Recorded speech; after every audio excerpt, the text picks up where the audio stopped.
Hi అండి, నేను మరొక మంచి టాపిక్ తో మీ ముందుకు వచ్చానండి. నేను చెప్పబోయే టాపిక్ మన తెలుగు సినిమా ప్రపంచంలో ప్రేక్షకులను ఆయన డైలాగ్స్, వైవిధ్యమైన హావభావాలతో, ఎక్స్ప్రెషన్స్ తో కడుపుబ్బా నవ్వించే నవ్వుల రారాజు బ్రహ్మానందం గారి గురించి. నవ్వు అనేది మనిషికి దేవుడిచ్చిన అద్భుతమైన వరం. అయితే ఆ నవ్వుని లక్షల మందికి పంచగలిగే వ్యక్తులు చాలా అరుదుగా ఉంటారు. అలాంటి అరుదైన అద్భుతమైన నవ్వుల హాస్య బ్రహ్మ మన తెలుగు సినీ పరిశ్రమకు దొరకటం చాలా గర్వకారణమనే చెప్పాలి. ఒక సాధారణ కుటుంబంలో పుట్టి పెరిగి సాధారణ లెక్చరర్ గా తన జీవితాన్ని ప్రారంభించి ప్రపంచంలోనే అత్యధిక సినిమాల్లో నటించిన కమెడియన్ గా గిన్నిస్ వరల్డ్ రికార్డు లో స్థానం సంపాదించిన వ్యక్తి. ఇది ఆయన నవ్వుల ప్రయాణమే కాదు, దీని వెనుక ఆయన కృషి, పట్టుదల, ప్రతిభ, కష్టాలతో కూడుకున్న గొప్ప సక్సెస్ స్టోరీ ఉంది. ఇటువంటి హాస్య బ్రహ్మ తాలూకా జీవిత ప్రయాణంలో ఎన్నో మలుపులు, ఆసక్తికరమైన విషయాలతో పాటు ఆయన ఆరోగ్య విషయాల గురించి కూడా ఈ వీడియోలో తెలుసుకుందామండి. దయచేసి వీడియోను చివరి వరకు చూడండి. టాపిక్ లోకి వెళితే, బ్రహ్మానందం గారి పూర్తి పేరు కన్నెగంటి బ్రహ్మానందం. ఈయన 1956 ఫిబ్రవరి 1వ తేదీన గుంటూరు జిల్లా ముప్పాళ్ళ మండలంలోని చాగంటివారిపాలెం అనే గ్రామంలో జన్మించారు. తండ్రి పేరు కన్నెగంటి నాగలింగాచారి, తల్లి కన్నెగంటి లక్ష్మీ నరసమ్మ. తండ్రి రంగస్థల నటుడైన ప్రొఫెషనల్ కాదు, కానీ కళాభిరుచి ఉండేది. ఈ కళాభిరుచి బ్రహ్మానందంపై బాగా ప్రభావం చూపించిందనే చెప్పాలి. ఎందుకంటే బ్రహ్మానందం గారు బొమ్మలు గీయటం నేర్చుకున్నారు. పుస్తకాలు చదివే అలవాటు కూడా తండ్రి ద్వారానే అలవర్చుకున్నాను అంటారు. బ్రహ్మానందం గారి విద్యాభ్యాసం సత్తెనపల్లిలోనే సాగింది. భీమవరంలో డిగ్రీ పూర్తి చేశారు. తర్వాత గుంటూరులో తెలుగులో మాస్టర్ ఆఫ్ ఆర్ట్స్ ఎంఏ పూర్తి చేశారు. అత్తిలి కాలేజీలో కొన్నేళ్లు లెక్చరర్ గా పనిచేశారు. లెక్చరర్ గా పనిచేస్తూనే బ్రహ్మానందం తన కామెడీ టాలెంట్ ను క్లాస్ లో స్టూడెంట్స్ కి బోధించేటప్పుడే చిన్న చిన్న కామెడీతో నవ్వులు పంచేవారు. అలా క్రమేపీ తన టాలెంట్ ను వేదికలపై, ఉపన్యాసాలలో చూపించేవారు. బ్రహ్మానందం గారు 1985 సంవత్సరంలో దూరదర్శన్ లో కూడా పనిచేశారు. దూరదర్శన్ లో వచ్చే పక్కపక్కులు అనే కామెడీ కార్యక్రమాన్ని చాలా సమర్థవంతంగా నిర్వహించేవారు.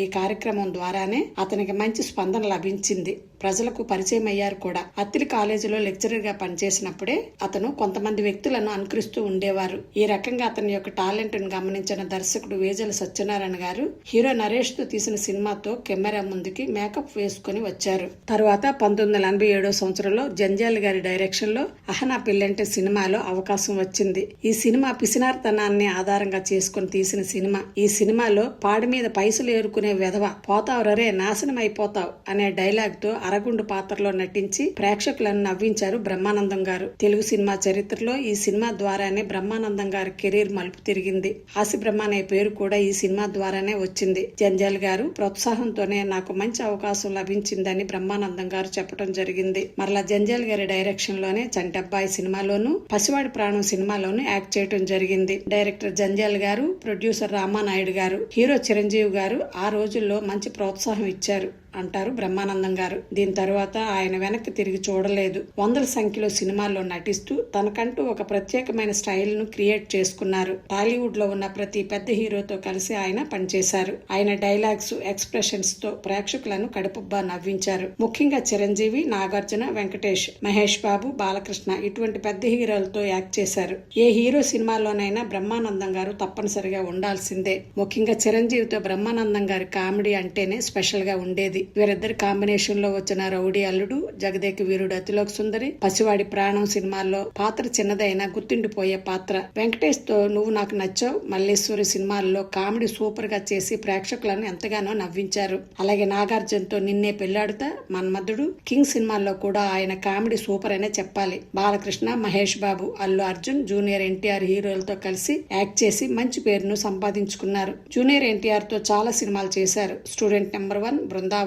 బాద్షా, అదుర్స్, నాగా, సుబ్బు ఇటువంటి సినిమాలు చేశారు. ఇందులో ముఖ్యంగా 2010 సంవత్సరంలో వచ్చిన అదుర్స్ సినిమాలో బ్రహ్మానందం గారి భట్టు క్యారెక్టర్ ఫుల్ నవ్వులు తెప్పిస్తుంది. ఈ సినిమా తర్వాత కూడా ఆ భట్టు క్యారెక్టర్ మీమ్స్, ట్రోల్స్ లో వైరల్ అవుతున్నాయంటే ప్రేక్షకులు ఎంతగానో ఇష్టపడే కమెడియన్ అనే చెప్పాలి. 2010 సంవత్సరానికి 1000కి పైగా సినిమాల్లో నటించిన కమెడియన్ గా గిన్నిస్ వరల్డ్ రికార్డు లో స్థానం సంపాదించిన గొప్ప నటుడు. ముఖ్యంగా 3 దశాబ్దాలకు పైగా ఇండస్ట్రీలో టాప్ కమెడియన్ గా కొనసాగిన ఆయనకు అనేక అవార్డులు లభించాయి. తెలుగు సినీ రంగంలో ఆయన చేసిన సేవలకు గాను భారత ప్రభుత్వం 2010 పద్మశ్రీ అవార్డును ఇచ్చి గౌరవించింది. తరువాత బెస్ట్ కమెడియన్ గా 5 సార్లు నంది అవార్డులను రాష్ట్ర ప్రభుత్వం అందించింది. ఉత్తమ హాస్య నటుడిగా మన్మధుడు సినిమాకు ఫిల్మ్ఫేర్ అవార్డు లభించింది. Telugu TV film awards comedy కేటగిరీలో అనేక అవార్డులు లభించాయి. 3 సైమా అవార్డులు కూడా లభించాయి. ఇంకా అనేక ఫిల్మ్ ఫంక్షన్స్ లో లైఫ్ టైమ్ అచీవ్మెంట్ అవార్డులు కూడా లభించాయి. బ్రహ్మానందం గారు కేవలం కమెడియన్ మాత్రమే కాదు,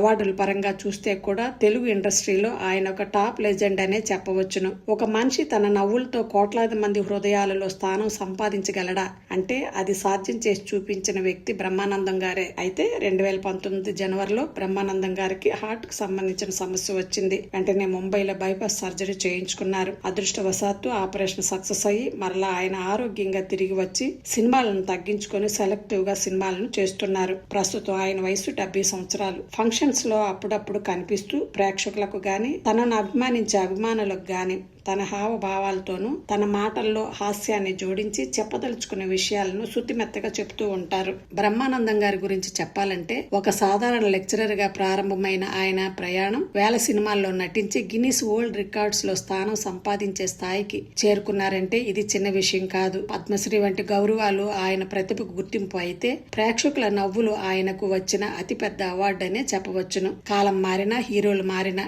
ట్రెండ్ మారినా బ్రహ్మానందం గారి కామెడీ మాత్రం ఎప్పటికీ మారదు. ప్రేక్షకుల మనసుకు దగ్గరగానే ఉంటుంది. ప్రస్తుతం ఆయన సినిమాల్లో కనిపించకపోయినా బ్రహ్మానందం గారు మీమ్స్ రూపంలో ప్రతిరోజు మన ముందే ఉంటున్నారు. ఆయన ఎక్స్ప్రెషన్స్ ఒకటే సోషల్ మీడియాలో లక్షల నవ్వులు పంచుతున్నాయి. జనరేషన్ మారినా ఆయన కామెడీ మాత్రం ఎప్పటికీ ట్రెండింగ్ లోనే ఉంటాయి. ఒక సీన్, ఒక ఫేస్, ఒక రియాక్షన్ చాలు మీమ్ వైరల్ అవుతుంది. అందుకే బ్రహ్మానందం గారు సినిమాలకే పరిమితం కాదు, ప్రస్తుతం డిజిటల్ ప్రపంచంలో కూడా ఎప్పటికీ లైవ్ లోనే ఉంటారు. నవ్వించడం చాలా మందికి వస్తుంది, కానీ తరాల తరబడి గుర్తుండిపోయేలా నవ్వించడం చాలా అరుదు. ఆ అరుదైన స్థానాన్ని సంపాదించిన మహానటుడు బ్రహ్మానందం గారు. మిగిలిన ఆయన జీవితం ఆనందంగా, ఆరోగ్యంగా, హాయిగా ఉండాలని మనం అందరం కోరుకుందామండి. మీకు ఈ వీడియో నచ్చినట్లయితే నా ఛానల్ సబ్స్క్రైబ్ చేసుకుని లైక్ చేసి మీ ఫ్యామిలీకి, ఫ్రెండ్స్ కి షేర్ చేయమని కోరుతున్నానండి. మరలా మరొక మంచి టాపిక్ తో మీ ముందుకు వస్తాను. అంతవరకు సెలవు.